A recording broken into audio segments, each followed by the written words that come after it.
the company announced that it is shaking things up. The brand new CEO, Don Thompson, is out. Steve Easterbrook is in. He'll succeed him as the new CEO March 1st. McDonald's obviously facing a broad set of challenges, but none bigger than a steadily declining same-store sales picture. Joining us now, William George, professor of management at Harvard Business School, former CEO of Medtronic, currently on the boards of Goldman Sachs and ExxonMobil. Bill, you're the right guy. We want to hear from you today. What do you think about this? The fact that McDonald's is going inside, a 20-year veteran of the company, to completely shake things up. Was that the right move? I think it was the right move. I don't know Steve, but I think this board needs to be credited with moving quickly. They've done it before when Jim Conalupo died and Charlie Bell died a year later, and they brought in Jim Skinner, who had been passed over, and he did a spectacular job.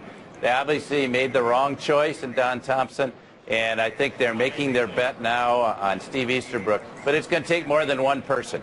It's going to take a whole new strategy at the top, because they have lost them. They're not getting the millennials, and they're losing their current customer base because the whole market's shifting into healthy foods. Now, they cannot abandon their existing customers. They can't do what JCPenney did. They have to retain their core business, and at the same time, they have to be able to offer healthy food offerings to people without cluttering the menu. It's very much like Indonewi's done at PepsiCo, to try to play it both ways. And that's a very tricky strategy. But clearly, this is a company that has a failed strategy. They need a new strategy that's appropriate for today's consumer, not for 30 years ago.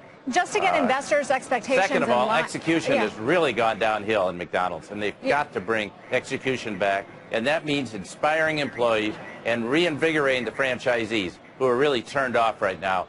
And it's just not an exciting atmosphere. They've got a lot of old stores. So they're going to have to bring everything up to speed, the same way that Howard Schultz did with Starbucks when he went back in, replaced Jim Donald, and got that brand going again. And to his credit, that's the kind of things Easterbrook has got to do. Sure. And third, you're going to need a new leadership team at the top. They are going to have to bring in some outsiders.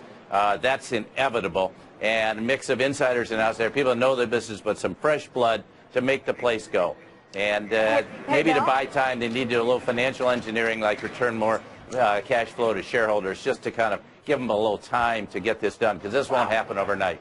Okay, you lay out a pretty good playbook there. Obviously, the to-do list is very long. I just wanted to point out that Easterbrook most recently, since he returned back to McDonald's after brief stints elsewhere, was the chief brand officer. And as part of that job, he was in charge of menu innovation, marketing, digital initiatives, much of what the turnaround strategy from Don Thompson has been focused on. So just to get investors' expectations in line here, do you expect any radical change, or is this just someone new, a new face to put on this turnaround plan that already has been implemented? And by the way, there is some optimism from the franchisees.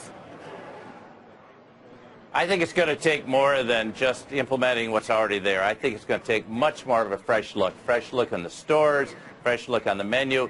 And you know, you never know whether Easterbrook was calling the shots. Probably Thompson was. And so we need to give him the opportunity to get it done and to come forward with, I think, more significant changes. McDonald's has had problems in its past. Otherwise, it's going to continue the steady slide in same-store sales. They've got to freshen up. The same way another person that did it well was Hugh Barry-Joly at Best Buy. And how do you freshen up an old chain? That's the key thing. You can't go the route of Sears. You can't go the route of JCPenney. You have to bring it back. You can't just make minor changes. You have to make some major changes. Otherwise, the millennials won't come in. They'll go to Chipotle. They'll go to every place else, but they won't be coming to McDonald's, and they need to capture the millennials. If they don't, you're going to see continuing slides in same-store sales. Hey, Bill, I mean, these events are interesting from a number of perspectives. One, that Don Thompson leaving was one of the best-kept secrets for so long. I think many people thought he was out, but they wouldn't say it in public. I'm interested as to what you teach your students about the cult of the CEO. I mean, Don was paid $14 million a year, yet apparently, suddenly, he's not the right guy. Seems to me when things are going well, CEOs are incredible. When things are going badly, everything is their fault, and there's no middle ground. You said that he was obviously the wrong choice for the job. How can you say that? How do you know that? Where would they have been with somebody else? Well, because he didn't get it done, Tom. You got to look at results. Leadership makes a difference. Look at what Brian Cornell is doing at Target. He is turning that change so quickly. He's making hard decisions, getting rid of Canada. I'll tell you, Easterbrook may have to make some very hard decisions. He may have to shut several hundred stores or 1,000 stores. I don't know, because I'm not there. But I do know that Thompson was continuing with the strategies of the past and just making minor tweaks, and it wasn't working. And shame on the board for giving them a big bonus when they had a down year about 2 years ago. That's not leadership on the board.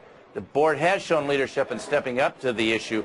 And yeah, they tried to overplay the CEO, but frankly, he wasn't getting it done. Now they have to make their bet on Easterbrook, and I think we all hope it gets done. It's a great franchise. I really want to see it be successful. I don't want to see it be driven into the ground. I want to see it be successful. That will require some major changes at the top. It's a big ship to turn around. 36,000 change globally, 1.9 million people working for McDonald's. Bill George, thanks for the valuable perspective, as always, of Harvard.